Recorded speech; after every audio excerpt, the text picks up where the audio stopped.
তাহলে ছাত্রছাত্রী, গত ভিডিওটিতে আমরা আলোচনা করেছিলাম অ্যামিনো অ্যাসিডের শ্রেণীবিভাগ এবং অ্যামিনো অ্যাসিডের ধর্মসমূহ। অ্যামিনো অ্যাসিডের ধর্মসমূহর ওই জায়গাটা আমরা আলোচনা করতে গিয়ে দেখেছিলাম সমতড়িৎ বিন্দু বা আইসোইলেকট্রিক পয়েন্ট, এবং এই জায়গাটায় দুটো আয়ন পোলার ডাইপোল আয়ন হিসাবে অর্থাৎ জুইটার আয়ন হিসাবে কাজ করে থাকে, এবং আম্লিক মাধ্যমে তাদের গঠনাকৃতি কি হয়, ক্ষারীয় মাধ্যমে তাদের গঠনাকৃতি কি হবে, এবং প্রশম মাধ্যমে অর্থাৎ আইসোইলেকট্রিক পয়েন্টে তাদের গঠনাকৃতি কি থাকে, এগুলো আমরা আলোচনা করেছিলাম। এর উপর ভিত্তি করে কিছু কোশ্চেন 12 বেসিসে আমরা আলোচনা করব, যেটা আরো একটু ডিটেলস পয়েন্ট থাকলে সেটা গ্রাজুয়েশন একটু অন্যরকম ভাবে কিছু থিওরি অ্যাপ্লাই করা যাবে। 12 বেসিসে কিছু কোশ্চেনের আলোচনা আমরা করব। তার মধ্যে যেগুলো কোশ্চেন তোদের মাথায় এসছে, অনেকেই জানেছে এই কোশ্চেনগুলো স্যার কি হবে, সেই কোশ্চেনগুলোর উত্তর আমরা আগে সলভ করব। তারপরে আজকের ভিডিওটিতে আমরা প্রোটিনের গঠন আকৃতি নিয়ে আলোচনা করব। ক্লিয়ার? তাই প্রথম কোশ্চেনগুলো একটু আলোচনা হয়ে যাক। কোশ্চেন আলোচনার আগে গত ভিডিওর রেস ধরে যেহেতু আমরা পরে আজকের ভিডিওটা করছি, সেইটুকু একটু আলোচনা হয়ে যাক যে জুইটার আয়নটা কি ছিল, আম্লিক মাধ্যমে অ্যামিনো অ্যাসিড কি ফর্মে থাকছে, ক্ষারীয় মাধ্যমে কি ফর্মে থাকছে। যারা গত ভিডিওটা দেখা হয়নি তারা যেন অবশ্যই গত ভিডিওটা দেখে নেয়, দেখে নিয়ে এইটা ক্লাস করে, না হয় বুঝতে পারবে না। আর যারা এখনো পড়াশোনা শুরু করিসনি তাদের বলছি আর সময় নেই, হয় পড়াশোনা কর, না হয় অল্টারনেটিভ তোদের ভাবতে হবে। কারণ চাহে টিউশন মাস্টার হোক, চাহে মিশনের তোদের প্রক্রিয়া হোক, সব জায়গায় কিন্তু পড়াশোনা একদম জোর কদমে শুরু হয়ে গেছে। ফলে এখন যেহেতু এইভাবেই সবাই ক্লাস নিচ্ছে, আর ঘুমিয়ে থাকলে কিন্তু ঘুমিয়ে থাকবে। এইটা শুরু করি। গত ভিডিওর অংশটুকু আমরা দেখেছিলাম যে অ্যামিনো অ্যাসিড আম্লিক মাধ্যমে যদি H+ নিই, আম্লিক মাধ্যম নিই, তখন সেটা ক্যাটায়নিক ফর্মে থাকে। কেন? আমরা জানি অ্যাসিডের সঙ্গে অ্যাসিড বিক্রিয়া করবে না, সেটা ক্ষার অংশটা বিক্রিয়া করবে। ফলে এইখানে সঙ্গে বিক্রিয়া করে NH3+ এবং CHR উৎপন্ন করে। এটা কি ফর্ম? ক্যাটায়নিক। আবার যদি আমরা এখানে ক্ষার নিই, ক্ষার OH, তাহলে কি পাবো? এখানে আমরা দেখতে পাবো ক্ষারীয় মাধ্যমে অ্যাসিড অংশটুকু বিক্রিয়া করে, ফলে আমরা অ্যামিনো অ্যাসিডটা সাধারণত CHRCOO- আকারে দেখতে পাবো। এটা অ্যানায়নিক আকার। কোশ্চেন করবে তোদের যে আম্লিক ফর্মে কোন আকারে থাকবে, ক্ষারীয় মাধ্যমে কোন আকারে থাকবে। আচ্ছা, আইসোইলেকট্রিক পয়েন্ট বা প্রশম মাধ্যমে সাধারণত কোন আকারে থাকে? আমরা জানি এইখানকার একটা H এখানে গিয়ে NH3+ আর এটা মাইনাস আকারে, অর্থাৎ প্রশম মাধ্যমে আমরা দেখতে পাবো NH3+ CHRCOO-। আর এই ফর্মটাকে আমরা কি বলছিলাম? জুইটার আয়ন। খুব গুরুত্বপূর্ণ অংশ এই জুইটার আয়ন। এখান থেকে এই অংশটুকুর উপর ভিত্তি করে আজকের যে সমস্ত প্রবলেমগুলো আমরা দেখতে পাবো সেগুলোর ব্যাখ্যা করব। যেমন একটা কোশ্চেন তোদের থেকে এসছে, যে কোশ্চেনটা আমি একটু পড়েই নিই। বলছে আলোক সক্রিয় অ্যামিনো অ্যাসিডের আপেক্ষিক আবর্তনের মান বিভিন্ন pH এ বিভিন্ন হয়। তাহলে কি কোশ্চেনটা কি? আলোক সক্রিয় অ্যামিনো অ্যাসিডের আপেক্ষিক আবর্তনের মান বিভিন্ন pH এ বিভিন্ন। গ্র্যাজুয়েশনে তোরা এটাকে ইলেকট্রোলাইটিক ইফেক্ট দিয়ে ব্যাখ্যা করতে পারবি। আমরা আমাদের সিলেবাসে সেই ইফেক্টটা নেই বলে আমরা জুইটার আয়ন দিয়ে ব্যাখ্যা করব। শুরু করি, এবং জুইটার আয়ন দিয়েও এটা ব্যাখ্যা হবে। একটু খেয়াল কর, কেন বিভিন্ন pH মানে বিভিন্ন আপেক্ষিক আবর্তনের মান হয়। অপটিক্যাল রোটেশনের মান কোথাও 25 ডিগ্রি হয়, কোথাও 30 ডিগ্রি হয়, এরকম তোরা জানছিস। তাহলে এটা কেন হয়? আমরা দেখতে পাবো যে যৌগটা আলোক সক্রিয় যদি হয় এবং আলোক সক্রিয় যৌগের কাইরাল কার্বনকে ঘিরে যে গ্রুপ বা পরমাণুগুলো যদি বিভিন্ন হয়, তখন তাদের অপটিক্যাল রোটেশন ভ্যালু বা স্পেসিফিক রোটেশন ভ্যালু, আপেক্ষিক আবর্তনের মান বিভিন্ন হবে। যেমন ধর আমি এখানে বলছি এইচ আছে Cl-Br এবং ডয়টেরিয়াম কাইরাল কার্বন। তাহলে এই কাইরাল কার্বনকে ঘিরে যে গ্রুপ পরমাণুগুলো আছে এর জন্য যে অপটিক্যাল রোটেশন ভ্যালু পাবো, এখন ডয়টেরিয়ামকে বাদ দিয়ে যদি এরকম করে দিই HCl-Br I, তাহলে এর ক্ষেত্রে অপটিক্যাল রোটেশন ভ্যালু কি সেম পাবো? নিশ্চয় না, কাইরাল কার্বন আলোক সক্রিয় কিন্তু রোটেশন ভ্যালুটা আলাদা আলাদা। ঠিক এই কারণটার জন্য এইখানে আমরা সেই জিনিসগুলো খোঁজার চেষ্টা করব। এবার আমরা আসি যে কেন বিভিন্ন পিএইচ এ বিভিন্ন হয়, আমরা একটু বোঝার চেষ্টা করি।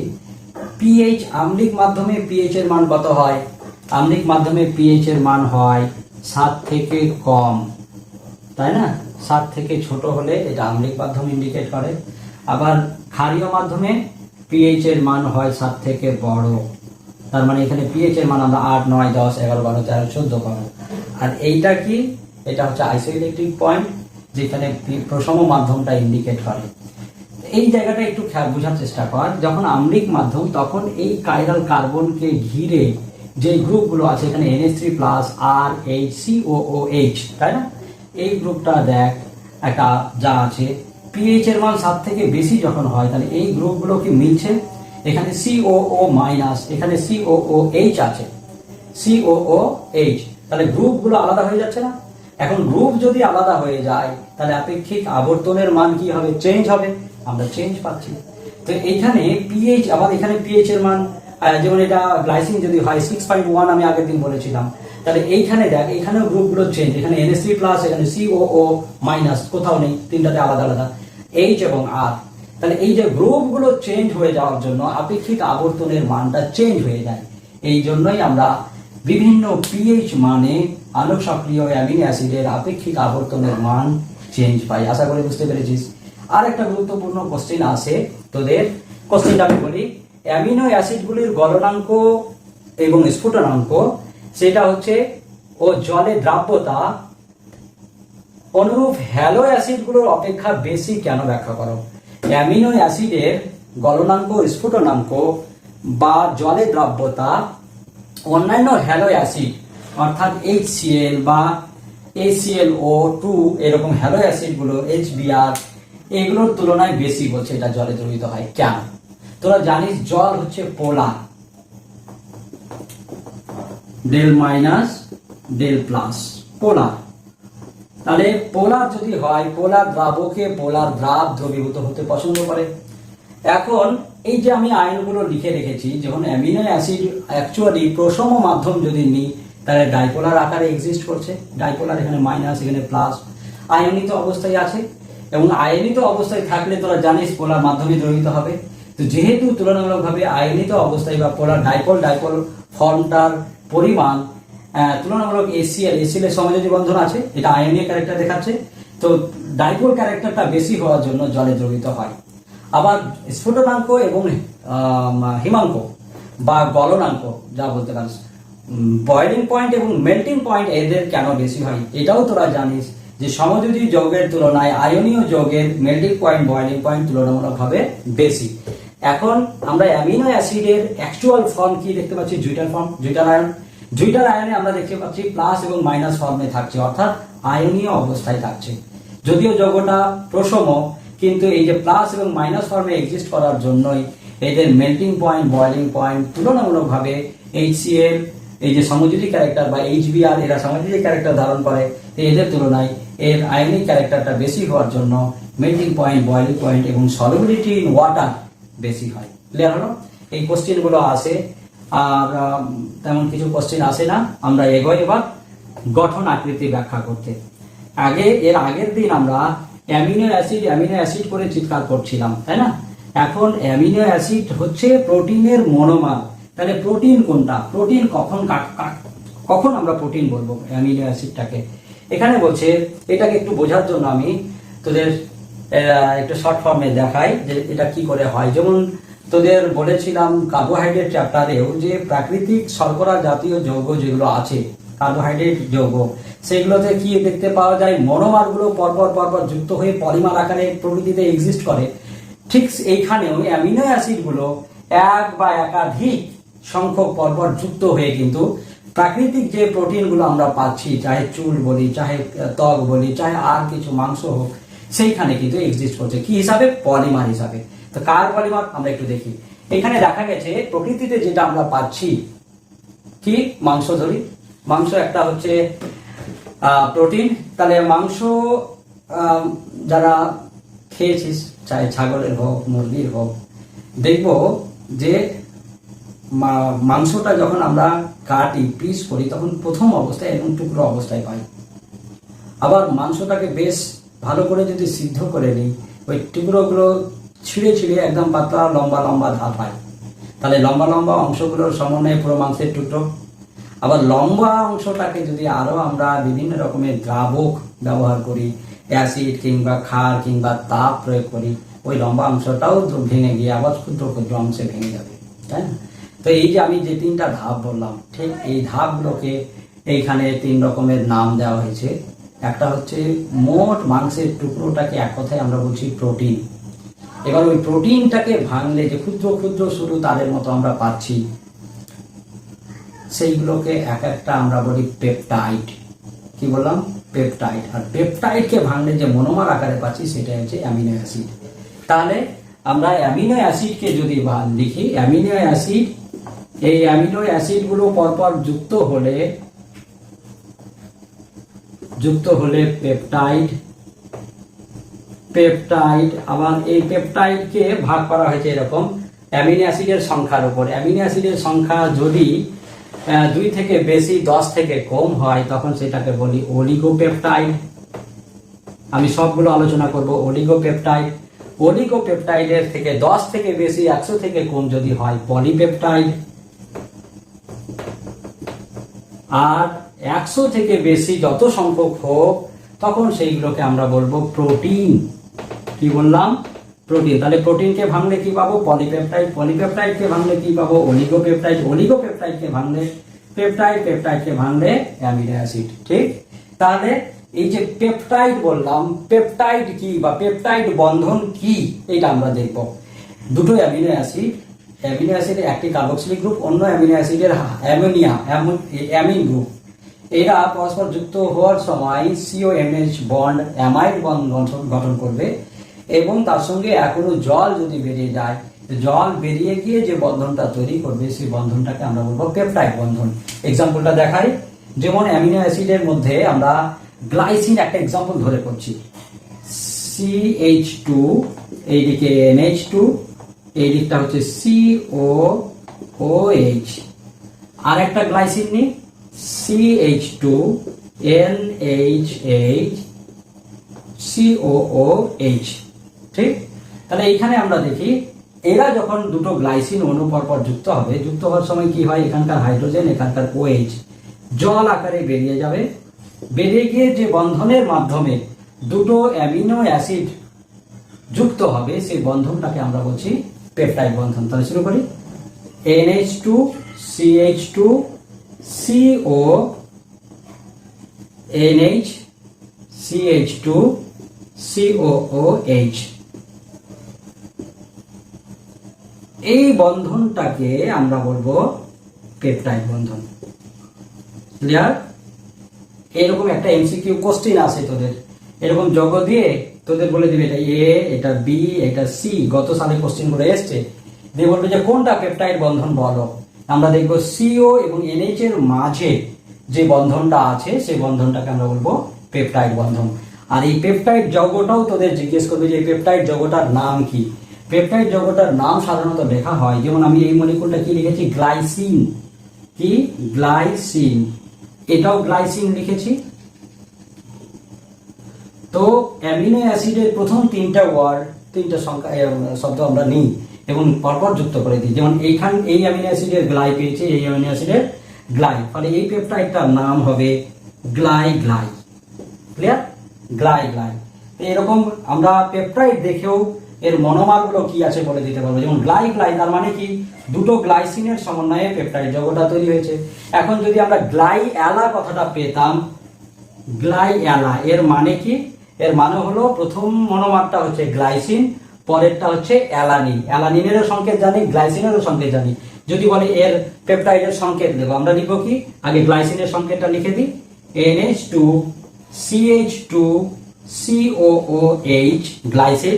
অ্যালানিনের সংকেত NH2 CH3 COOH, তাই না? তাহলে এখানকার H, এখানকার OH জল আকারে বেরিয়ে যাবে, আমরা পেয়ে যাব NH2 CH2 CONH CH3 COOH। পারবো না পেপটাইড যৌগ লিখতে? এরকম করে আবার যদি গ্লাইসিন দিই, আবার এখানকার সঙ্গে যুক্ত হয়ে এখনো জল বের করে দিবে, CONH বন্ডের মাধ্যমে যুক্ত হয়ে যাবে। এরকম বন্ড গুলো দেখে তোদের এমসিকিউ কোশ্চেন দেবে যে কটা এখানে পেপটাইড বন্ধন আছে বলো। তাহলে এরকম CONH যত জায়গায় থাকবে পেপটাইড বন্ধনের সংখ্যা তত। এইভাবে আমরা পেপটাইড বন্ধন কি, পেপটাইড বন্ধনের সংখ্যা কত, এই টার্মগুলো তোদেরকে মনে রাখতে হবে এবং এগুলো কোশ্চেন পরীক্ষায় আসছে, কেয়ারফুলি পড়তে হবে।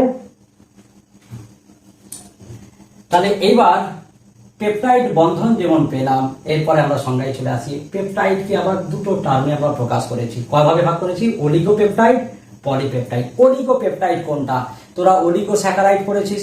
অলিগোস্যাকারাইড যারা পড়েছিস তাদের মনে আছে যে কার্বোহাইড্রেটের সংখ্যা, মনোমারের সংখ্যা যখন 2 থেকে 10 পর্যন্ত ছিল তখন অলিগোস্যাকারাইড বলছিলাম। ঠিক এখানেও অলিগোপেপটাইড কখন বলবো? এই যে আমরা মনোমারগুলো নিচ্ছি, গ্লাইসিন বা অ্যালানিন, এই সংখ্যাগুলোর সংখ্যা গ্লাইসিন, অ্যালানিন, এই মনোমারগুলোর সংখ্যা যখন 2 থেকে 10 পর্যন্ত হতে পারে তখন তার দ্বারা গঠিত পেপটাইড যৌগগুলোকে এক কথায় আমরা বলবো অলিগোপেপটাইড। এক কথায় শর্টে, যখন মনোমারের সংখ্যা 2 থেকে 10 পর্যন্ত হবে অ্যামিনো অ্যাসিডের সংখ্যা, তখন সেই পেপটাইডগুলোকে আমরা বলবো অলিগোপেপটাইড। এখন বলি অলিগোপেপটাইডে যদি অ্যামিনো অ্যাসিডের সংখ্যা 2 হয় তো ওখানে আমরা ডাইস্যাকারাইড বলছিলাম, এখানে আমরা বলবো ডাইপেপটাইড। 3 হয় ট্রাইস্যাকারাইড বলছিলাম, এখানে আমরা বলবো ট্রাইপেপটাইড। 4 হলে টেট্রা, 5 হলে পেন্টা, এরকম করে যাবে। ক্লিয়ার? এইভাবে আমরা অলিগোপেপটাইড কি সেটা বললাম। পলিপেপটাইড, এখানে কি পলি কখন বলছিলাম? 10 এর বেশি 100 কম। তো 10 এর বেশি 100 কম যদি অ্যামিনো অ্যাসিড এর সমন্বয়ে যখন আমরা একটা পেপটাইড যৌগ পাবো তখন সেটাকে আমরা বলবো পলিপেপটাইড। প্রোটিন কোনটা বললাম? যেখানে 100-র বেশি অ্যামিনো অ্যাসিড লেগে থাকবে তখন সেই পেপটাইড যৌগগুলোকে আমরা বলবো প্রোটিন। ক্লিয়ার হলো? ক্লিয়ার। এবার আমরা চলে আসছি প্রোটিনের গঠন আকৃতি। প্রোটিনের গঠন আকৃতি, প্রোটিনের গঠন আকৃতিটাকে আমরা মোট 4 ভাগে ভাগ করে আলোচনা করব, 4টা পার্টে। কি কি? এইটা হচ্ছে প্রাইমারি, সেকেন্ডারি, টারসিয়ারি, কোয়াটারনারি। কি কি বললাম? Primary, secondary, tertiary, quaternary. 1 degree, 2 degree secondary, tertiary মানে 3 ডিগ্রি, আর 4 ডিগ্রি কোয়াটারনারি। দেখো আমরা প্রথমটা আসছি। 1 ডিগ্রি বা প্রাইমারি গঠন আকৃতি কোনটা? 2 ডিগ্রি বা সেকেন্ডারি, 3 ডিগ্রি বা টারসিয়ারি, বা 4 ডিগ্রি মানে কোয়াটারনারি। এইটা বুঝতে গেলে এই স্ট্রাকচারটা তোদেরকে আমি বলবো, আগে একটা প্রাকৃতিক প্রোটিনের কথা ভাব। প্রাকৃতিক প্রোটিন বলতে যেমন হতে পারে আমাদের শরীরের নাড়ি ভুঁড়ি, তাই না? তাহলে নাড়ি ভুঁড়িটা 3 ডাইমেনশনালি যেরকম দেখছি সেই গঠন আকৃতিটাই অ্যাকচুয়ালি কোয়াটারনারি। এইটাকে আরো আমরা যদি মাধ্যম দিয়ে ভাঙি তখন দেখবো যখন প্যাচালো আছে, প্যাচালোটা সোজাও দেখতে হতে পারে, অনেক সময় ঝুলে যাবে। তো এই ঝুলে যাওয়া অবস্থাটাকে আমরা বলতে পারি 3 টারসিয়ারি, বা এটাকে তোরা দেখতে পারিস স্প্রিং দেখেছিস সবাই, এই কলমের স্প্রিং। কলমের স্প্রিংটা কি থাকে? যখন একদম প্রথম অবস্থায় দেখবি তো একদম পরস্পর চেনগুলো লেগে আছে, বাইরে থেকে দেখে মনে হবে স্ট্রেট চেন, তাই না? তো এইরকম দেখতে পাবি, ঠিক এরকম স্প্রিং। এই স্প্রিংটা দেখ আমি পেঁচিয়েছি ঠিকই, কিন্তু বাইরে থেকে কি মনে হচ্ছে? Straight line. তো সেই গঠন আকৃতিটা আমরা বলছি 3 ডিগ্রি। ঠিক এই স্প্রিং এর 2 সাইডটা ধরে আমরা যদি টেনে দিই তখন আমরা কি দেখতে পাবো? এরকম দেখতে পাবো কিনা? এরকম। তাহলে এই গঠন আকৃতিটা হচ্ছে 2 ডিগ্রি। আর ঠিক এই স্প্রিংটাকে সরাসরি টেনে দিয়ে এরকম করে সোজা হয়ে যাবে না, তখন সেটা হচ্ছে 1 ডিগ্রি। তাহলে এই কথাগুলো আমি তো এমনি বোঝানোর জন্য বললাম, বইয়ের ভাষায় একটু বলবো কি 1 ডিগ্রি গঠন আকৃতি কোনটা? 1 ডিগ্রি গঠন আকৃতি হচ্ছে যেটা পেপটাইড বন্ধন আমরা দেখলাম। অ্যামিনো অ্যাসিডগুলো বন্ধনের মাধ্যমে যুক্ত হয়ে তন্তুটাই সরলরেখী যে গঠনাকৃতিটা আমরা পাবো সেইটাকে আমরা বলবো তার 1 ডিগ্রি গঠনাকৃতি। যেমন আমরা পেপটাইডের বন্ধন দেখালাম, ধরে নে আমরা 1 ডিগ্রি গঠনাকৃতি দেখাচ্ছি। কি গ্লাইসিন নিয়েছিলাম, গ্লাইসিনের সংকেত কি NH2 CH2 COOH, এটা গ্লাইসিন। ধরে নে অ্যালানিন তার সঙ্গে লেগে আছে, NH2 CH3 COOH তার সঙ্গে ধর আবার গ্লাইসিন লেগে আছে, তাহলে NH2 CH2 COOH, তাই না? আমি তিনটা লিখলাম। তাহলে এরা যখন যুক্ত হয়ে যৌগ গঠন করবে তখন কি এখান থেকে OH, এখান থেকে H বেরিয়ে যাবে, H, তাই না? জল আকারে বেরিয়ে যাবে, আমরা পেয়ে যাব NH2 CH2 CONH CH3 COOH, এটা একটা যৌগ। আচ্ছা, তার সঙ্গে এটা কি আছে? NH এখানে আছে, তাহলে এটা একবারে লিখে দিই, এখানকার OH এখানকার H বেরিয়ে যাবে, আমরা এটাতে লিখলাম CO NH CH2 COOH। এইরকম গঠন আকৃতিতে যখন আমরা পেপটাইড যৌগগুলোকে পাবো, এই গঠন আকৃতিটা আমরা বলছি প্রোটিনের 1 ডিগ্রি প্রাইমারি গঠন আকৃতি। যদিও আমি লিখলাম এইভাবে, কিন্তু প্রাকৃতিকভাবে এইভাবে ওরা থাকে না, কারণ আমরা জানি কার্বনের সংকরায়ন যদি sp3 হয় তখন সে টেট্রাহেড্রালি থাকবে, sp2 হয় তাহলে ট্রাইগোনালি থাকবে। এখন যদি সেইভাবে দেখাই টেট্রাহেড্রালি হলে এরকম হবে কিনা? কার্বন এই দিকটা কে আছে? NH2, এই কার্বনের এখানে হাইড্রোজেন লিখলাম, তারপরে নিচে গেছে C, এটা sp2 সংকরায়ন যার জন্য CO, এদিকে N, এই H, আবার এটা sp3C, এরকম। তাহলে এখানে H CH3 টেট্রাহেড্রাল, তারপরে CO NH, আবার CH2, এই দেখ আঁকা বাঁকা, এইটুকু মেনলি দেখানোর চেষ্টা করছি। ওরা এরকম ভাবে হিজিবিজি আকারে থাকবে। এইটা হচ্ছে অ্যাকচুয়ালি প্রাইমারি স্ট্রাকচারের গঠনাকৃতি। এর নিচে আরেকটা এরকম করে যাবে, যার জন্য প্রোটিনগুলো দেখবে খুব কনজেস্টেড টাইপের হয়, এরকম রেখা দেখতে পাবি, এরকম পর এরকম বান্ডিং আকারে দেখতে পাবি, ঠিক? তো এটা হচ্ছে 1 ডিগ্রি গঠনাকৃতি। এইবার এই মলিকুলগুলোর সংখ্যা যখন বাড়তে থাকে, তোরা লাচ্ছি সামাই তৈরি করা বাড়িতে দেখেছিস, দেখবি যে ওখানে সামাইটার যখন পরিমাণ কম থাকে তখন স্ট্রেট লাইন নিচের দিকে যায়, যখন ওটা মাটিতে পৌঁছে যাওয়ার মতো তখন পৌঁছে গিয়ে কি হয়? আর স্ট্রেট থাকে না, এরকম করে পেঁচাতে থাকে। ঠিক সেইখানে এই পেপটাইড যৌগগুলোর পরিমাণ, অ্যামিনো অ্যাসিডের সংখ্যা যখন অনেক বাড়তে থাকে তখন এই যৌগগুলো আর স্ট্রেট লাইন না হয়ে এরকম হেলিক্স টাইপ স্ট্রাকচার দেখায়, হেলিক্স টাইপ। এবং হেলিক্স টাইপ স্ট্রাকচারটা দুরকম, একটা দক্ষিণাবর্তী, হ্যাঁ, আর একটা beta plated shift.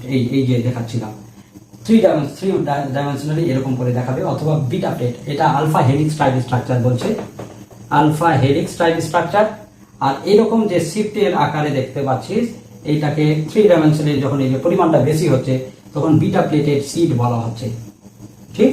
Beta pleated sheet. তো আলফা হেলিক্স টাইপ স্ট্রাকচার, এইগুলো তোদের পরীক্ষায় একটাই আসে যে স্ট্রাকচারটা স্টেবিলিটি পায় কি করে? এই যে স্প্রিং এর মতো ঝুলে আছে কেন? এটা তো ছেড়ে দিলে তো লম্বা হয়ে নিচে পড়ে যেত। হ্যাঁ, এটা পড়ে না, এই জন্যই এই স্ট্রাকচারটা আমি একটু দেখাবো তোদের। অ্যাসিডগুলো লিখলাম। প্রথম অ্যামিনো অ্যাসিড, যে অ্যামিনো অ্যাসিড থেকে শুরু করছি, তার CO কার্বনের 4th নম্বর NH বন্ড, 4th নম্বর CO NH বন্ডের NH এর সঙ্গে হাইড্রোজেন বন্ডিং যুক্ত করে, হাইড্রোজেন বন্ডিং। প্রথম চেনের সঙ্গে দ্বিতীয় চেনের 4th কার্বন, 4th নম্বর হাইড্রোজেন, নাইট্রোজেনের সঙ্গে যে হাইড্রোজেন লেগে আছে সেই হাইড্রোজেনটা কার্বনিল গ্রুপের সঙ্গে হাইড্রোজেন বন্ডিং এর মাধ্যমে যুক্ত হয় এবং টেনে ধরে থাকে, যার জন্য নিচে নেমে যায় না। আমরা একটু দেখাই। NH2, তারপরে হচ্ছে CHR, তারপরে হচ্ছে CO, COর পরে আসছে NH এর পর হচ্ছে CH, আর তারপরে হচ্ছে CO, তারপরে হচ্ছে NH, তারপরে আবার এখানে NH এর পর চলে আসছে CH, আর আবার CHR এর পরে হচ্ছে CO, এরকম হয়ে যাবে। তাহলে খেয়াল কর, এই যে চতুর্থ, এটার পরে 1 2 3 4 নম্বরের হাইড্রোজেনের সঙ্গে এটা বন্ডিং করে থাকে। এটা অ্যাকচুয়ালি ছোট বড় হয়ে গেছে, এটা সি ডাবল বন্ড ও, আর এখানে হাইড্রোজেন বন্ড হয়ে ঝুলে থাকে। এই ঝুলে থাকার জন্য এইটা আর নিচে থিতিয়ে পড়ে যায় না লম্বা হয়ে। এই হাইড্রোজেন বন্ডিংটাই হেলিক্স টাইপের স্ট্রাকচারকে স্টেবিলিটি প্রদান করে বলে আমরা এই হেলিক্স টাইপ স্ট্রাকচার পাই। তাহলে এখানে কোশ্চেন করে তোদের যে হেলিক্স টাইপ স্ট্রাকচার স্টেবিলিটির কারণ কি, আমরা বলবো প্রথম কার্বনিক গ্রুপের পর চতুর্থ নম্বর কার্বনের এই নাইট্রোজেনের সঙ্গে যে হাইড্রোজেন আছে সেই হাইড্রোজেন বন্ডিং এ অংশগ্রহণ করে হেলিক্স টাইপ স্ট্রাকচারটাকে স্টেবিলিটি প্রদান করে। এরকম করে হেলিক্স টাইপ স্ট্রাকচারটা হয়। তারপরে কি বলেছিলাম, স্প্রিং পুরো লেগে থাকবে, ওটাকে বলছি টার্সিয়ারি গ্রুপ এবং তারপরে হচ্ছে কোয়াটারনারি। তো ওই জায়গাটাতে স্টেবিলিটিটা মেনলি 2-3 রকম ভাবে হয়। তোদেরকে আমি স্টেবিলিটির ব্যাপারগুলো বলি, এই জায়গাটা একটু খেয়াল কর। পৃষ্ঠা নম্বর তোদের বইয়ে 960 এর এই যে টার্সিয়ারি স্ট্রাকচার, এখানে সব থেকে গুরুত্বপূর্ণ পয়েন্ট এই যে টার্সিয়ারি স্ট্রাকচারের স্টেবিলিটির কারণ কি। আর দুটো অংশ, আলো বা তন্তুময় ফাইব্রাস প্রোটিনের টার্সিয়ারি গঠন এবং বর্তুলাকার মানে গ্লোবুলার টাইপের প্রোটিনের টার্সিয়ারি গঠন। এইটা কিভাবে স্টেবিলিটি পাই এবং এই দুটোর মধ্যে একটু পার্থক্য আমরা দেখব। বর্তুলার টাইপ বা তন্তুময় প্রোটিনের যে গঠন আছে, আমরা তন্তুর মতো চুলগুলোকে দেখতে পাই লম্বা লম্বা। তো এই চুলগুলোর ক্ষেত্রে যে তন্তুময় স্ট্রাকচারটা আমি তোদের দেখালাম এটা এখানে, তো এইখানে মেনলি স্টেবিলিটি পাওয়ার জন্য ওই যে হেলিক্স টাইপ স্ট্রাকচার গুলোই পরপর লেগে থেকে এটা স্টেবিলিটি দিচ্ছে। এবং এইখানে বর্তুলাকার এবং তন্তুময় গঠনাকৃতির মধ্যে পার্থক্যটুকু একটু মাথায় রাখবে, বই থেকে একটু দাগ দিয়ে দিবি, খুবই গুরুত্বপূর্ণ অংশ। 3 ডিগ্রির ক্ষেত্রে 2 ধরনের গঠনাকৃতি আমরা দেখতে পাই, একটা তন্তুময় আর একটা হচ্ছে বর্তুলাকার গঠনাকৃতি। তন্তুময় এবং বর্তুলাকার গঠনাকৃতি, তন্তু মানে চুলের, যেমন তন্তুর মতো এরকম গঠনাকৃতি কে দেখায়, যেমন চুল দেখায়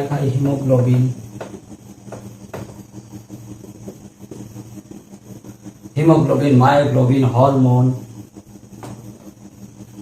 আচ্ছা যাক, এটা আমরা একটু এবার দেখি। তন্তুময় এবং বর্তুলাকার 3 ডিগ্রির ক্ষেত্রে আমরা বলছি গঠনাকৃতি দেখতে পাই। তন্তুময় গঠনাকৃতি দেখায় কারা, যেমন চুল, বিভিন্ন রকমের আরো পদার্থগুলো আছে আমাদের শরীরে। বর্তুলাকার টাইপের আমাদের শরীরে অনেক যৌগ, যেমন গোলাকার টাইপের, দানাদার টাইপের যে প্রোটিন জাতীয় যৌগগুলো পাই, তার মধ্যে হিমোগ্লোবিন, হরমোন আর অন্যান্য যৌগগুলো আমরা পাবো।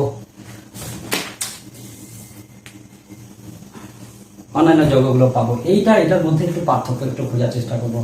আর তোদের জিজ্ঞেস করবে এই যৌগগুলোর স্থায়িত্বের কারণ কি। স্থায়িত্বের কয়েকটা কারণ আছে, পৃষ্ঠা নম্বর 961 তোরা দেখে নিবি, আমি যা সংক্ষেপে দিচ্ছি। যেমন লবণ সেতু, সল্ট ব্রিজ আকারে, তারপরে ভ্যান্ডারওয়াল বল, এসএস ব্রিজ কি আমি একটু বলি। এসএস ব্রিজ হচ্ছে তোদের এর আগে যখন আমি ক্লাসিফিকেশন করাচ্ছিলাম, তো আমরা প্রোটিনের ক্ষেত্রে বলেছিলাম যে হতে পারে প্রশম, হতে পারে আম্লিক, হতে পারে ক্ষারীয়। তাছাড়া আরো প্রোটিনগুলোকে ভাগ করা হয়েছে তাদের গঠনের উপর ভিত্তি করে। কিছু অ্যালিফ্যাটিক জাতীয় আছে প্রোটিন, কিছু অ্যারোমেটিক জাতীয় প্রোটিন আছে, আবার কিছু প্রোটিনে দেখবি সালফার আছে, কিছু প্রোটিনে দেখবো হাইড্রক্সিল গ্রুপ আছে এই অ্যামিনো অ্যাসিডে। তাহলে হাইড্রক্সিল গ্রুপ সম্পন্ন অ্যামিনো অ্যাসিডগুলো কি আমি আবার তোদের নোটসে সেন্ড করবো।